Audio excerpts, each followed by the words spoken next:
కాలగతి యందు ఏ నెలలో ఏ తిథి నాడు ఏ దేవతని ఉద్దేశించి పూజ చెయ్యాలి, దాని చేత ఏ విధమైనటువంటి ఫలితములను పొందవచ్చు అనేటటువంటి విషయాన్ని మంత్రద్రష్టలైనటువంటి ఋషులు అనుగ్రహించారు.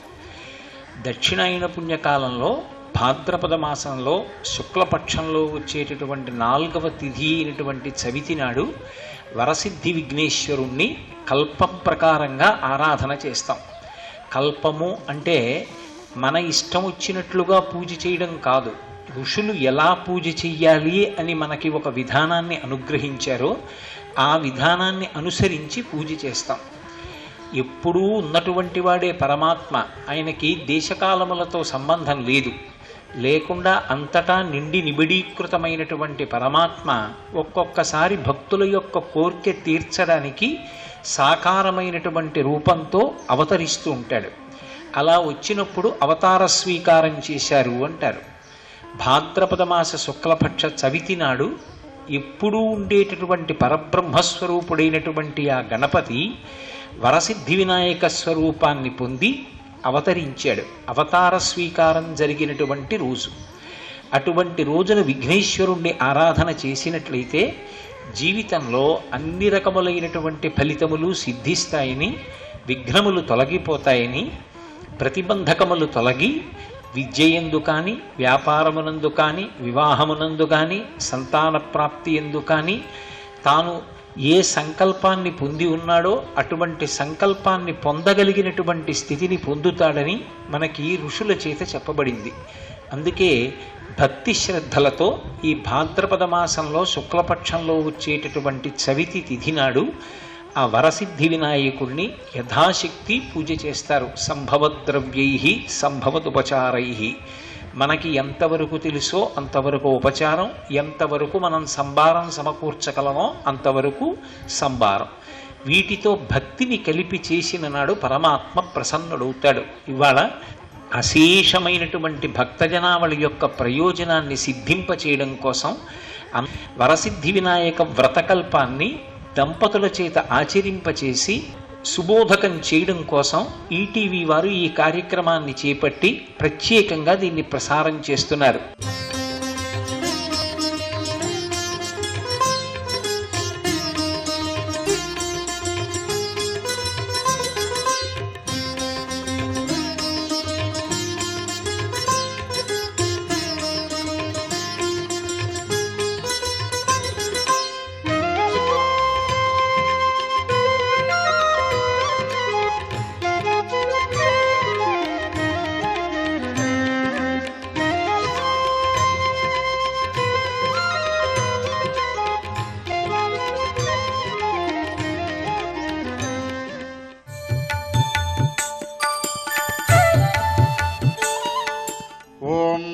కేశవాయ స్వాహ, ఓం నారాయణాయ స్వాహ, ఓం మాధవాయ స్వాహ, గోవిందాయ నమః.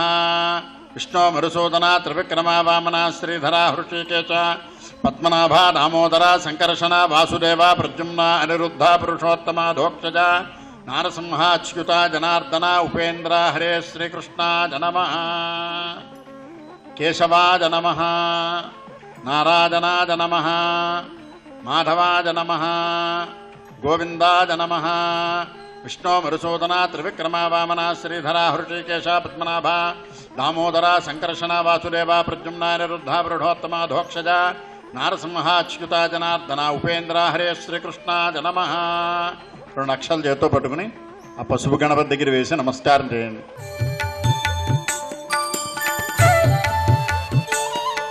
నమస్కారం చేసానండి. మమ ఉపాత్త దురితక్షయ ద్వారా శ్రీ పరమేశ్వర ప్రీత్యర్థం శుభే శోభనే ముహూర్తే శ్రీ మహావిష్ణోరాజ్ఞజ ప్రవర్తమానస్యాద్య బ్రహ్మణః ద్వితీయ పరార్థే శ్వేతవరాహ కల్పే వైవస్వతమన్వంతరే కలియుగే ప్రథమపాదే జంబూద్వీపే భారతవర్షే భరతఖండే అస్మిన్ వర్తమానం యావః దక్షిణాయనే వర్ష ఋతౌ భాద్రపదమాసే శుక్లపక్షే చతుర్థ్యాం శుభయోగే శుభకరణ ఏవం గుణ విశేషణ విశిష్టాయాం శుభతిథౌ శ్రీమాన్.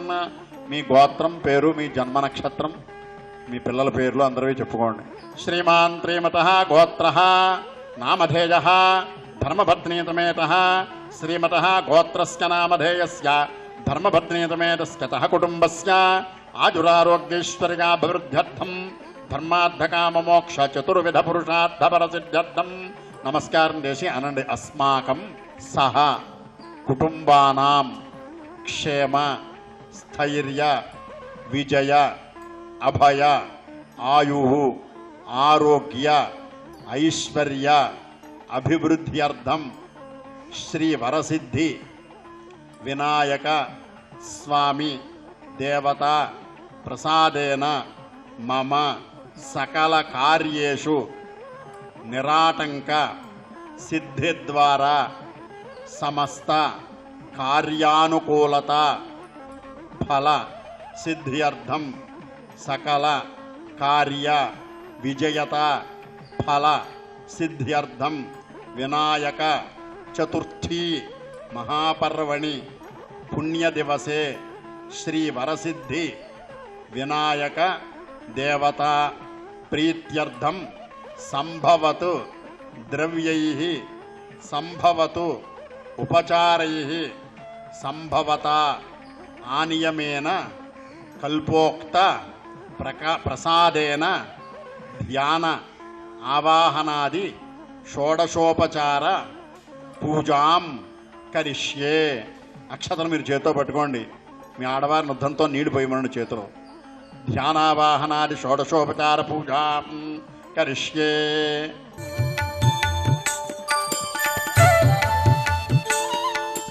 ఓం అసునీతే పునరస్మాతు దక్షోపన ప్రాణమిహనో ధేహి భోగం జ్యోక్పస్కేమ సూర్యముచ్చరన్ తమనుమతే మృడగాన స్వస్తి.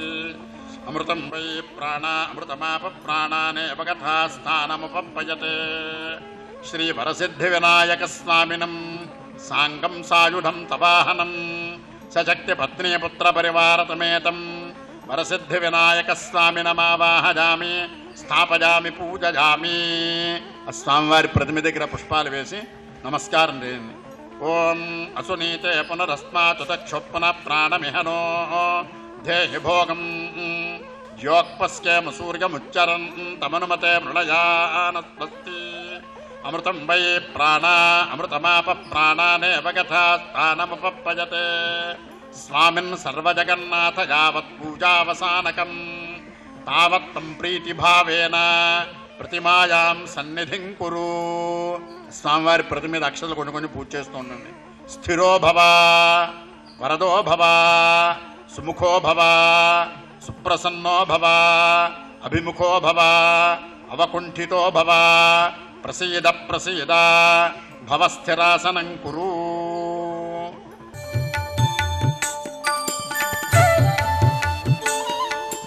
ఓం గణేశాయ నమః పాదౌ పూజయామి. ఓం ఏకదంతాయ నమః గుల్ఫౌ పూజయామి. ఓం శూర్పకర్ణాయ నమః జానుని పూజయామి. ఓం విఘ్నరాజాయ నమః జంఘే పూజయామి. ఓం అఖువాహనాయ నమః ఊరు పూజయామి. ఓం హేరంబాయ నమః కటిం పూజయామి. ఓం లంబోదరాయ నమః ఉదరం పూజయామి. ఓం గణనాథాయ నమః నాభిం పూజయామి. ఓం గణేశాయ నమః హృదయం పూజయామి. ఓం స్థూలకంఠాయ నమః కంఠం పూజయామి. ఓం స్కందాగ్రజాయ నమః స్కందౌ పూజయామి. ఓం పాశహస్తాయ నమః హస్తౌ పూజయామి. ఓం గజవక్త్రాయ నమః వక్త్రం పూజయామి. ఓం విఘ్నహంత్రే నమః నేత్రే పూజయామి. ఓం శూర్పకర్ణాయ నమః కర్ణౌ పూజయామి. ఓం ఫాలచంద్రాయ నమః లలాటం పూజయామి. ఓం విఘ్నరాజాయ నమః సర్వాణ్యంగాని పూజయామి.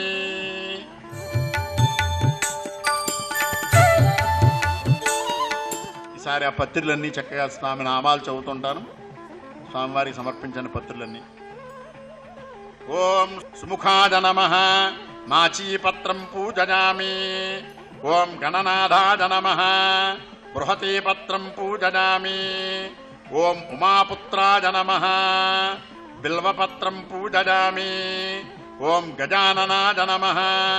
దూర్వాయుగ్మం పూజయామి. ఓం లంబోదరాయ నమః.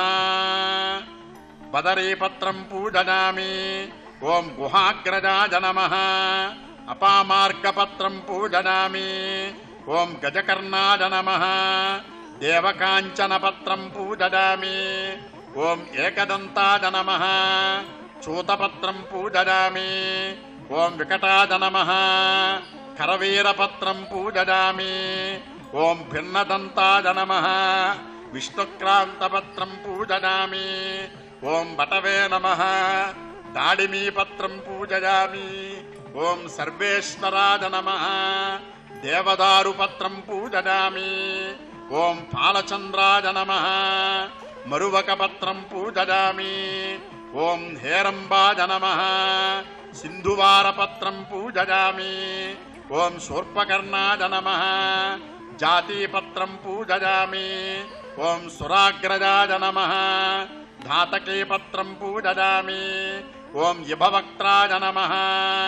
శమీపత్రం పూజయామి. ఓం సురసేవితాయ నమః. కపిత్థపత్రం పూజయామి. ఓం కపిలాయ నమః.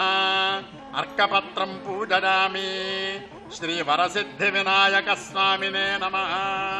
ఏకవింశతి పత్రాన్ని పూజయామి.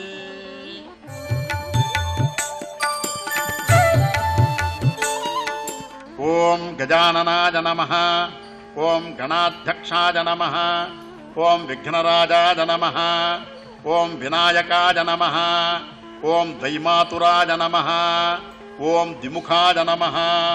ఓం సుముఖాయ నమః. ఓం ప్రముఖాయ నమః.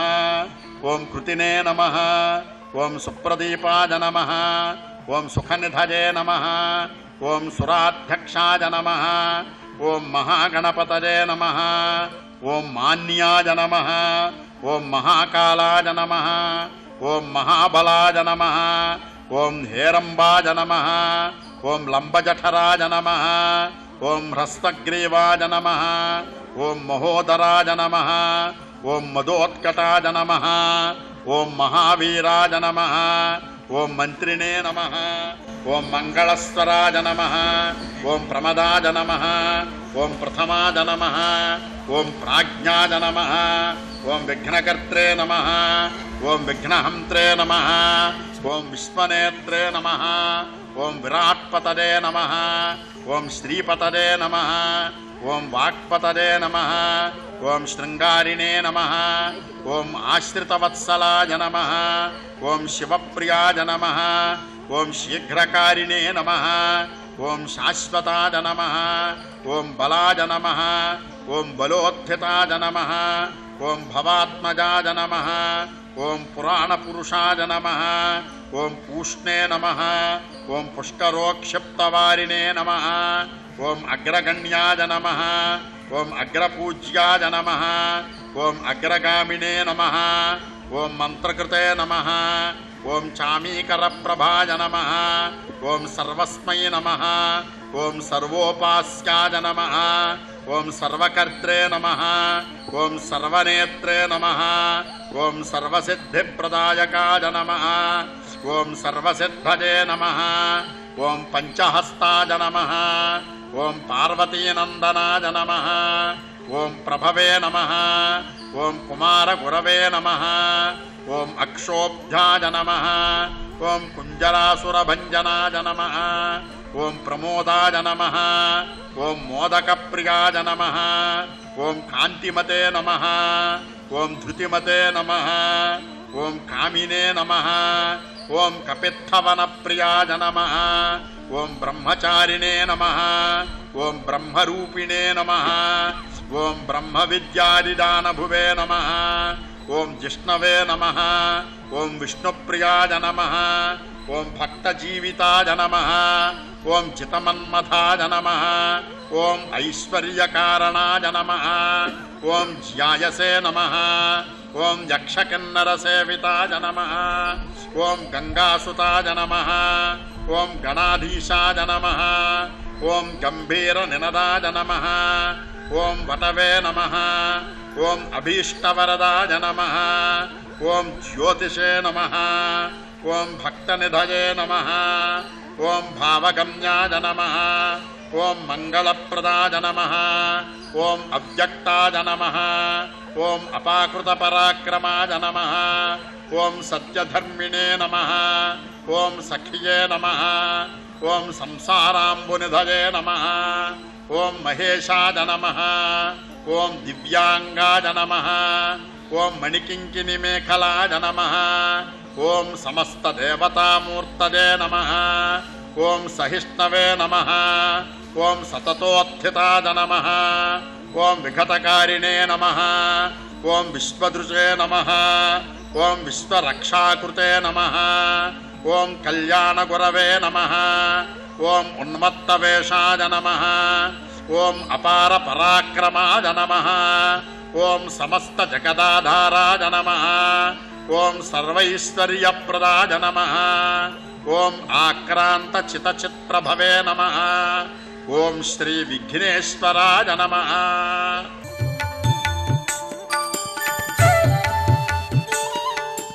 నైవేద్యం. ఆ నివేదన చేయడం కోసం చేసినటువంటి ఉండ్రాళ్ళు, ఆ ఫలాలు, కొబ్బరి చెక్కలు అన్ని అక్కడ పెట్టి నివేదన చేయండి స్వామికి. ఓం భూర్భువస్సువః తత్సవితుర్వరేణ్యం భర్గో దేవస్య ధీమహి ధియో యో నః ప్రచోదయాత్. సత్యం వర్తేన పరిశుంచామి. అమృతమస్తు అమృతోపస్తరణమతే. బీజాపూరామ్రపనస ఖర్జూర ఫల సంయుతం నారికేళ ఫలం దివ్యం గృహ్యతాం జగతపతే. 21 సంఖ్యాక మోదకాన్ ఘృతపాచితాన్ అన్యాని భోజ్య భోజ్యాని చోహ్యలేఖ్యాని కాని చ. శ్రీ వరసిద్ధి వినాయక స్వామినే నమః. నానావిధ ఫలతహిత నారికేళ తైలత మోదకాన్ నివేదయామి. స్వామికి అలా పదార్థాలని 5 సార్లు అలా చూపించండి. ఓం ప్రాణాద స్వాహ. ఓం అపానాద స్వాహ. ఓం యానాద స్వాహ. ఓం ఉదానాద స్వాహ. ఓం సమానాద స్వాహ. మధ్యే మధ్యే పానీయం సమర్పయామి.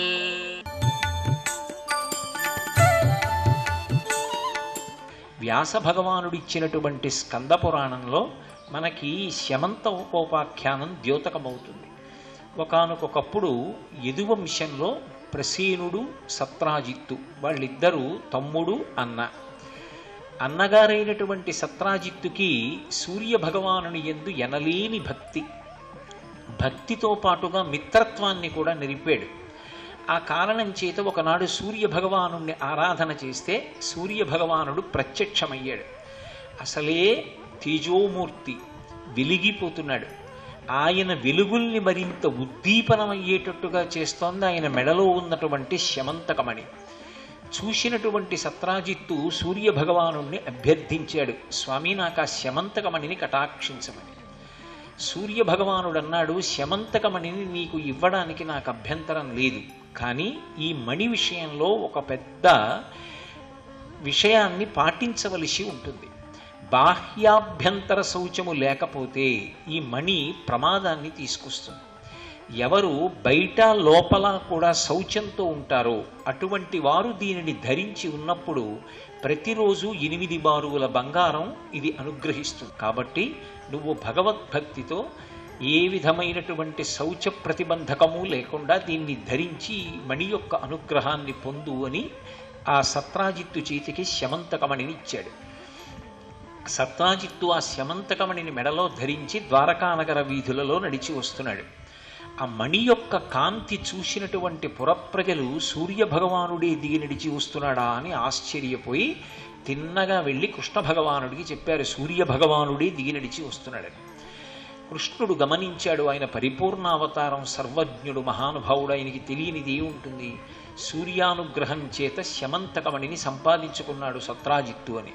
కృష్ణ భగవానుడు సత్రాజిత్తుని పిలిపించి కూర్చోబెట్టి ఆ మణిని మహారాజైనటువంటి ఉగ్రసేనుడికి ఇమ్మని అడిగాడు.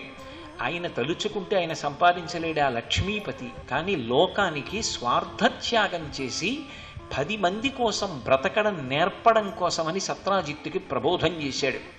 కానీ ఆ మణిని విడిచిపెట్టడానికి సత్రాజిత్తు అంగీకరించలేదు. కృష్ణ భగవానుడు అడిగాడు, ఇవ్వలేదు. రేపొద్దున్న ఏ ఇబ్బంది కలుగుతుందో, కృష్ణుడు దీనిని ఎలాగైనా స్వాధీనం చేసుకుంటాడేమోనన్న భయంతో దాన్ని తన తమ్ముడైనటువంటి ప్రసేనుడికి ఇచ్చాడు. ప్రసేనుడు ఆ మణిని ధరించి వేటకి వెళ్ళాడు. వేటకి వెళ్ళిన రోజున ప్రసేనుడితో పాటు శ్రీకృష్ణుడు కూడా వెళ్ళాడు అరణ్యానికి. ఇద్దరూ కలిసి వేటకి వెళ్ళారు. ఆ వేటాడుతున్నటువంటి సమయంలో శరీర శోధన చెయ్యవలసి వచ్చింది ప్రసేనుడు. శరీర శోధన అంటే మూత్ర విసర్జన చెయ్యడం లాంటిది. అలా చేసినప్పుడు మళ్ళీ శౌచాన్ని సిద్ధింప చేసుకోవడానికి కాళ్ళు చేతులు కడుక్కొని ఆచమనం చెయ్యాలి. కానీ ప్రసేనుడు మూత్ర విసర్జన చేశాడు తప్ప శరీరమునకు శౌచమును కలిగించుకునేటటువంటి ప్రక్రియను ఆచరించలేదు. ఆ కారణం చేత ఇప్పుడు ఆ మణి ప్రసేనుడికి ప్రమాదం తీసుకురావాలి. కొంతసేపు అయింది, ప్రదోష వేళ అయి చీకట్లు కమ్ముకుంటున్నాయి. కృష్ణుడు ఒకవైపుకు వెళ్ళాడు అరణ్యంలో, ప్రసేనుడు ఒకవైపుకు వెళ్ళాడు.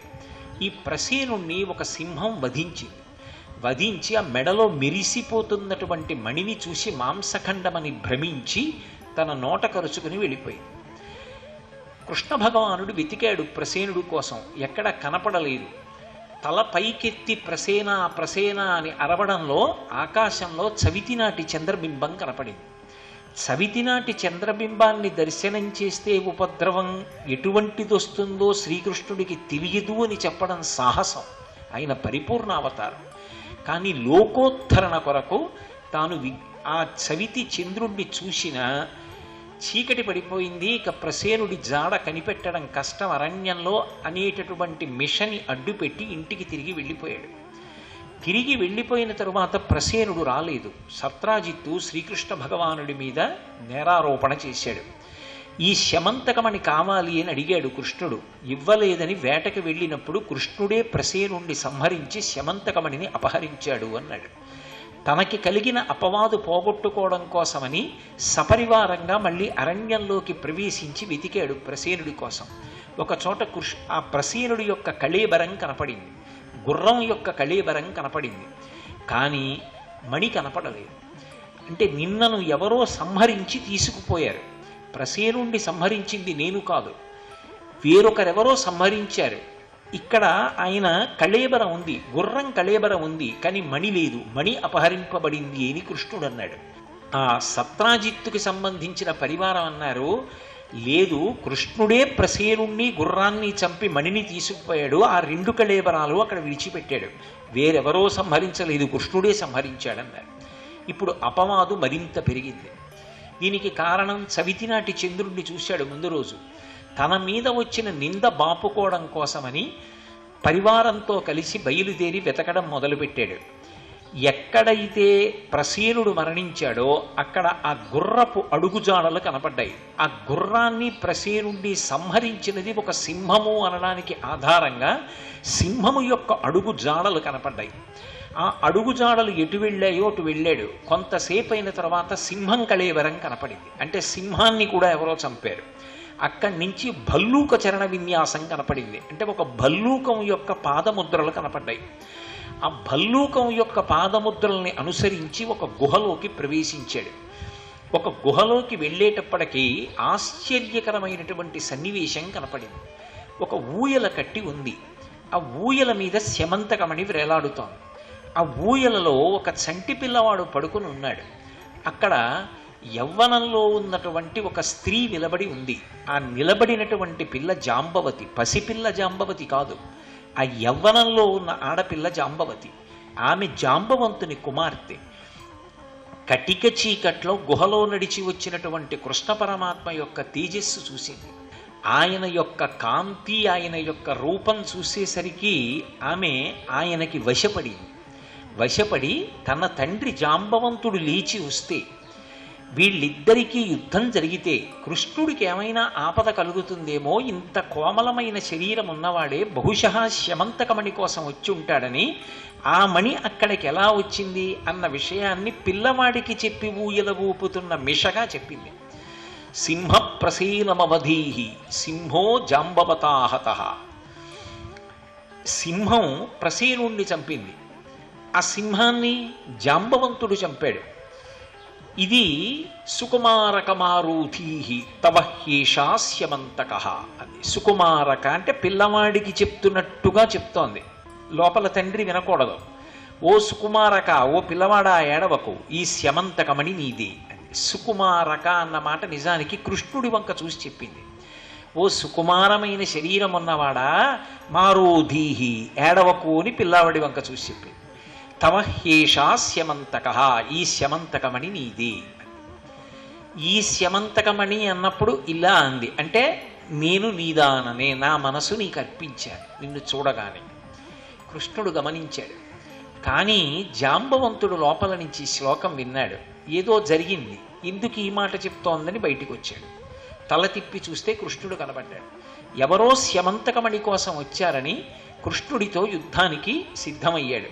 21 రోజులు ఇద్దరి మధ్య పోరాటం జరిగింది. క్రమక్రమంగా జాంబవంతుడి బలం క్షీణిస్తోంది, కృష్ణ భగవానుని యొక్క బలం పెరుగుతోంది. ఆలోచించాడు, ఓ ఒకానొకప్పుడు త్రేతాయుగంలో ఈయనే రామచంద్ర ప్రభువుగా అవతారంలో వచ్చారు. ఆ రోజులలో నీకేం కావాలి అని నన్ను అడిగితే నీ ఆలింగన సుఖం కావాలి అని అడిగాను. ఈ అవతారంలో నా ఆలింగన సుఖాన్ని కటాక్షించడం సాధ్యం కాదు. రాబోయే యుగంలో, ద్వాపర యుగంలో నేను నీతో పాటు 21 రోజులు యుద్ధం చేస్తాను. అప్పుడు మన ఇద్దరం ఒకళ్ళనొకళ్ళం పట్టుకుంటాం, ఒకళ్ళతో ఒకళ్ళం కలియబడతాం. అప్పుడు నీకు నా ఆలింగన సుఖం లభిస్తుంది అని వరమిచ్చాడు రామచంద్రమూర్తి. రామాయణం ఉత్తరకాండలో రాముడు అవతార పరిసమాప్తి చేస్తూ నలుగురికి మాత్రం ఆయన చిరంజీవిత్వాన్ని ఇచ్చాడు. అందులో స్వామి హనుమ, విభీషణుడు, జాంబవంతుడు, మైందుడు, వివిధుడు 5గురికి ఇచ్చాడు. 5గురిని చిరంజీవుల్ని చేశాడు. ఆ కారణం చేత జాంబవంతుడు త్రేతాయుగం అయిపోయి ద్వాపరమయుగం వచ్చినా సరే శరీరంతో ఉన్నాడు. ఇప్పుడు ఆ రామచంద్రమూర్తి కృష్ణ భగవానుడిగా వచ్చి జాంబవంతునికి ఇచ్చినటువంటి వరాన్ని పూర్తి చేస్తున్నాడు. ఇది కాలాతీతుడైన పరమాత్మకి తెలుసు, కానీ జాంబవంతుడికి తెలియదు. కొంతసేపు యుద్ధం అయ్యాక 21 రోజుల తర్వాత తెలుసుకున్నాడు, ఈ దివ్యమంగళమూర్తి, నేను ఆరాధించిన రామచంద్రమూర్తి ఇప్పుడు కృష్ణావతారంగా ఉన్నాడని ఆయన పాదముల మీద పడి నమస్కరించి ప్రార్థన చేశాడు. నేనే రాముణ్ణి ఒకప్పుడు నిన్ను అనుగ్రహించడానికి, నీ కోరిక తీర్చడానికి ఇప్పుడు కృష్ణుడిగా వచ్చి అనుగ్రహించాను. ఆ స్యమంతకమణిని తీసుకుంటే తప్ప నా అపవాదు పోదు, నాకు ఆ స్యమంతకమణిని ఇమ్మన్నాడు. ఒక్క స్యమంతకమణినే కాదు, స్యమంతకమణితో పాటు నా దగ్గర ఇంకొక మణి ఉంది, నా కుమార్తె జాంబవతి, ఈమెని కూడా నీకు కన్యాదానం చేస్తున్నానని జాంబవతిని కూడా ఇచ్చాడు. చాలామంది తెలియక ఆ ఊయలలో ఊగుతున్న పసిపిల్ల జాంబవతి అనుకుంటారు. కాదు, అక్కడ ఊయల ఊపుతున్నటువంటి యవ్వనంలో ఉన్న ఆడపిల్ల జాంబవతి. ఆ జాంబవతిని స్యమంతకమణిని తీసుకుని కృష్ణ పరమాత్మ ద్వారకానగరానికి చేరుకుని సత్రాజిత్తుకి తీసుకెళ్లి మణిని ఇచ్చేశారు.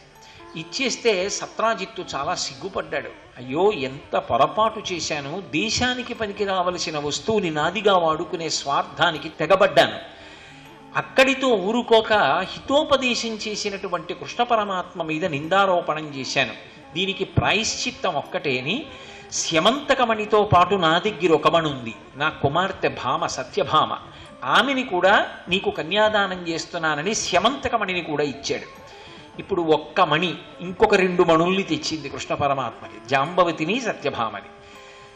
ఆ మణిని తీసుకోకుండా కృష్ణుడు అన్నాడు, సత్యభామని పరిగ్రహిస్తాను, నీకు కుమారులు లేరు, ఒక్కతే కుమార్తె, కాబట్టి ఎప్పటికైనా స్యమంతకమణి నాకు చెందుతుంది, ప్రస్తుతానికి నీ దగ్గర ఉండని అని స్యమంతకమణిని ఆయనకి ఇచ్చాడు. ఇప్పుడు నారద మహర్షి వచ్చాడు. వచ్చి, ఓ కృష్ణాను, విన్ని అపనిందలను పొందడానికి కారణం ప్రసేనుడితో కలిసి వేటకి వెళ్ళిన రోజు రాత్రి తల ఎత్తి చూసినప్పుడు ఆకాశంలో చవితినాటి చంద్రబింబాన్ని చూశావు, అందువల్ల వచ్చాయి ఈ అపనిందలు. ఇవి పోవాలి అంటే నువ్వు విఘ్నేశ్వరుడి యొక్క వ్రతం చెయ్యాలి. ఆ వ్రతాన్ని భాద్రపద శుక్ల చవితి నాడు చేయించాడు. చేయిస్తే విఘ్నేశ్వరుడు ప్రత్యక్షం అయ్యాడు. అసలు ఎందుకు ఇటువంటి శాపం వచ్చింది, చంద్రుణ్ణి చూస్తే ఎందుకు వస్తాయి అపనిందలు అని ఏమీ తెలియని వాడిలా ప్రశ్న చేశాడు. చేస్తే అప్పుడు విఘ్నేశ్వరుడు చెప్పాడు, విఘ్నేశ్వరుడు పైకి చూడ్డానికి వికార రూపమా అన్నట్టుగా ఉంటాడు. ఓ పెద్ద లంబోదరం, శూర్పకర్ణం, చాటలంతంత చెవులు, గజముఖం, ఏనుగు ముఖం, మరుగుజ్జువాడు అలా ఉంటాడు. కానీ పైకి ఎలా కనపడినా లోపల బహుప్రసన్నుడు, భక్తజనులందరినీ ఆదరించేటటువంటి స్వభావం ఉన్నవాడు. అటువంటి మహానుభావుడైన విఘ్నేశ్వరుడి రూపాన్ని చూసి ఒకనాడు చంద్రుడు పకపక నవ్వాడు. ఆయన చంద్రమండలానికి వెళ్ళారు విఘ్నేశ్వరుడు. వెడితే చంద్రుడు నవ్వాడు. ఎందుకని? కవులందరూ చంద్రుడిని వర్ణిస్తారు.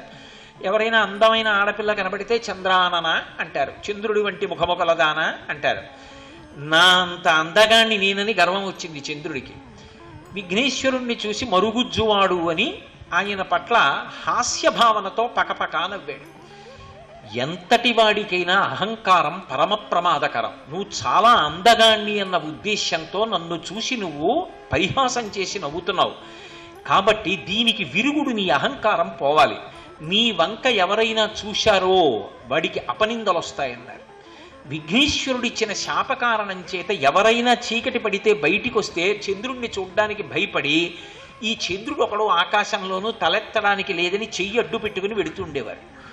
సిగ్గుపడిపోయిన చంద్రుడు తాను పుట్టినటువంటి సముద్రంలోకి వెళ్ళిపోయాడు. చంద్రుడు లేకపోతే ఓషధులు ప్రకాశించవు. ఓషధీతత్వం అంటే ఒక ధాన్యపు గింజని పట్టుకెళ్ళి భూమిలో వేస్తే మళ్ళీ కంకు పుట్టాలి. అలా రావడాన్ని ఓషధీతత్వం అంటారు. అది చంద్రకిరణ స్పర్శ చేత వస్తుంది. ఆ చంద్రుడు లేడు, ఓషధీతత్వం పోయింది. లోకంలో ఆహ్లాదం లేదు చంద్రుడు లేకపోతే, వెన్నెల లేదు.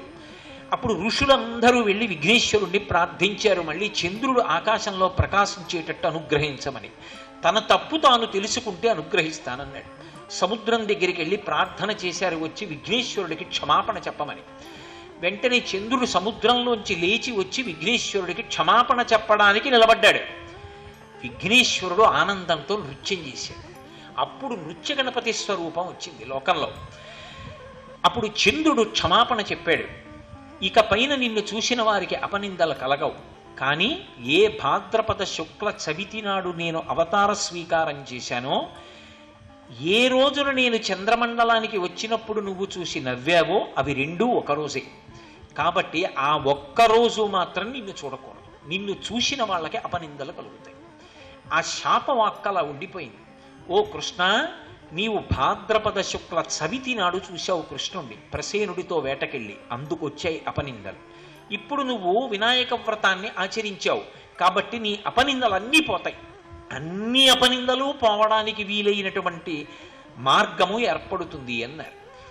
చాలా సంతోషించి ఏమీ ఎరగని వాళ్ళ లోకాన్నంతటినీ అనుగ్రహించడం కోసమని కృష్ణ పరమాత్మ అడిగారు. నేనంటే సర్వసమర్థుణ్ణి కనుక ఇన్ని కష్టాలు ఎదుర్కొన్నాను, నాకొచ్చినటువంటి అపనిందల్ని పోగొట్టుకున్నాను. కానీ లోకంలో సామాన్యులైన జనులు ఉంటారు, అపనిందల చేత వాళ్ళు కుంగిపోతారు. ఏ కారణం చేత చవితి నాడు చంద్రుణ్ణి చూసినా కూడా అపనింద రాకుండా ఉంటుందో మార్గాన్ని చెప్పు. నువ్వు అపనిందలు పోగొట్టుకున్నటువంటి విశేషం కథగా ఎవరు చెప్పుకుంటారో ఆ చెప్పుకున్నంత మాత్రం చేత చవితి నాడు చంద్రుణ్ణి చూసినా అపనిందలు రావు. ఒకవేళ ఏ కారణం చేతనైనా వ్రతం చెయ్యలేకపోతే, వ్రతం చేసినప్పుడు ఆ కథ వింటున్నప్పుడు ఆ దంపతులు చేతిలో పట్టుకున్నటువంటి అక్షతలుంటాయి, ఆ అక్షతలు వాళ్ళు వేసుకోగా మిగిలినటువంటి శేషంలోంచి ఆ అక్షతలు తెచ్చుకుని తల మీద వేసుకుంటే వాళ్ళు వ్రతం చేసినట్టే. ఈ ఉపాఖ్యానాన్ని తప్పకుండా విఘ్నేశ్వర చవితి నాడు చెప్పుకోండి అని ఋషుల యొక్క వాక్కు. స్వస్తి ప్రజాభ్య పరిపాలయంతాం న్యాయేన మార్గేణ మహిం మహిషాం గోబ్రాహ్మణేభ్య శుభమస్తు నిత్యం లోకాః సమస్తాః సుఖినో భవంతు. ఆ వరసిద్ధి వినాయకుని యొక్క పరిపూర్ణమైనటువంటి అనుగ్రహ కటాక్ష వీక్షణముల చేత అశేషమైనటువంటి ఈటీవీ ప్రేక్షక శ్రోతలందరూ కూడా సర్వశుభములను పొందెదరుగాక. మంగళమణి మంగళమణి మంగళమనరే మంగళమణి పాడరే మన గణనాథునకు.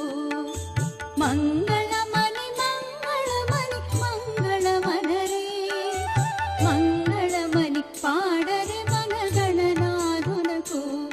శుభమంగళమణి పాడ